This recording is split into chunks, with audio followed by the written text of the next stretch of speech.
Një 25 vjeçar është vënë në prangat e policisë së Lezhës pasi është kapur në flagrancë me doza kokaine dhe kanabisi.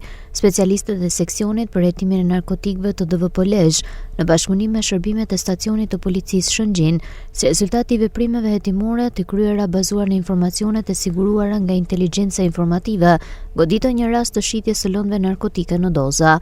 Në vim të veprimeve për këtë rast u arrestuan në flagrancë shtetasin me inicialet II, 25 vjeç banues në Shkodër.